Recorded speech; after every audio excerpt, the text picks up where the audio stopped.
Volume 1 प्रतिलेखन संख्या 46-47। सभापति महोदय, हम यह समझे कि किसी तरह का चीन का दबाव इस सरकार पर पड़ रहा है, जिसने सरकार के सोचने के ढंग में परिवर्तन कर दिया है।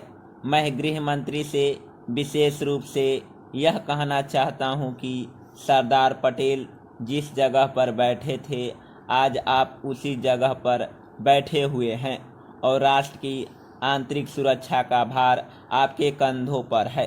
इस प्रकार के प्रकाशन सरकार की दुर्बलता के सूचक हैं। दूसरी बात मैं सांप्रदायिक दंगों के संबंध में कहना चाहता हूं। इन सांप्रदायिक दंगों से निश्चय ही हमारे देश की जो आंतरिक स्थिति है वह बिगड़ती जा रही है। दुनिया के दूसरे देशों में हमारा देश बदनाम हो रहा है।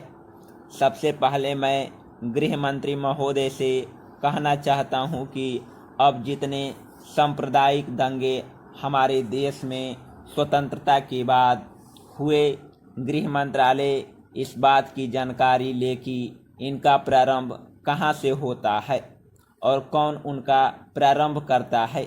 अगर इस देश का बहुमत उनको प्रारंभ करता है, तब तो मेरा कहना यह है कि बड़ी कड़ाई के साथ उन पर काबू किया जाना चाहिए।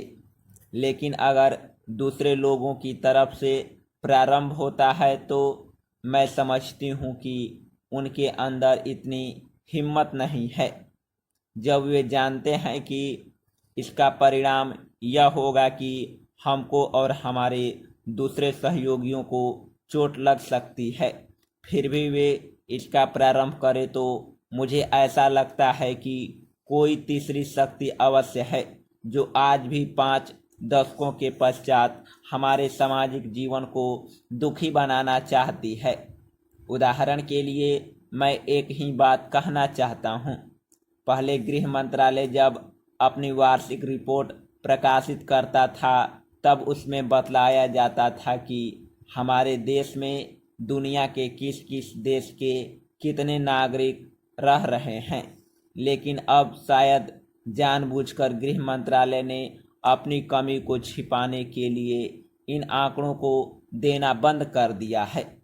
लेकिन फिर भी प्रश्नों के उत्तर में कभी कभी कुछ इस प्रकार के आंकड़े सामने आ जाते हैं। अभी हाल में जब यहाँ पूछा गया कि हमारे देश में पाकिस्तान के कितने नागरिक ऐसे हैं जो पासपोर्ट लेकर रह रहे हैं, तब उत्तर में सरकार ने बतलाया कि इस समय पासपोर्ट के आधार पर भारत में रह रहे पाकिस्तानी नागरिकों की संख्या लगभग 217,000 है।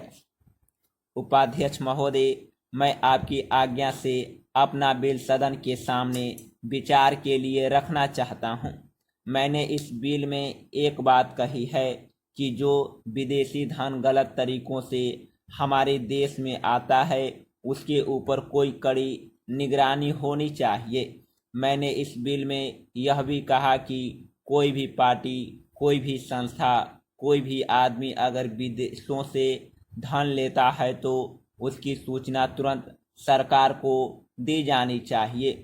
उस आदमी या उस संस्था के लिए यह भी अनिवार्य हो कि उस राशि का पूरी तरह से लेखा जोखा रखे और 1 वर्ष के बाद उस राशि के खर्च का पूरा लेखा जोखा सरकार के पास भेजे, ताकि सरकार को मालूम हो सके कि कितना धन विदेशों से आया तथा वह किस प्रकार खर्च हुआ। इस सदन में इस संबंध में अनेक बार बहस हो चुकी है। स्वयं गृह मंत्री जी ने यहाँ कहा कि वह इसके संबंध में एक बिल सदन में लाएंगे, लेकिन मुझे बड़े दुख के साथ कहना पड़ता है कि 2.5 वर्ष बीत जाने के बाद आज तक वह बिल सदन में नहीं आया। आज अगर कोई यह कहे कि मैंने यह पैसा अमेरिका से लिया है या चीन से लिया है या अन्य देशों से लिया है, तो उसके ऊपर आज कोई भी मुकदमा नहीं चल सकता। आज हमारे देश में कोई कानून ऐसा नहीं है जो इस चीज़ पर प्रतिबंध लगा सकता हो। आज 3 बड़े बड़े देश हैं जहां से हमारे देश में पैसा आता है, कुछ पैसा अमेरिका से आता है, कुछ चीन से आता है और कुछ पाकिस्तान से आता है और छूट-फूट अन्य देशों से। इस प्रकार का धन हमारे देश में कितना फैला है, अगर इसकी ओर आप ध्यान देंगे तो एक चिंताजनक स्थिति आपके सामने आकर खड़ी हो जाएगी। अगर इसी तरह से चलता रहा तो हो सकता है कि एक दिन हमारे देश की सुरक्षा, प्रजातंत्र की सुरक्षा खतरे में पड़ जाएगी।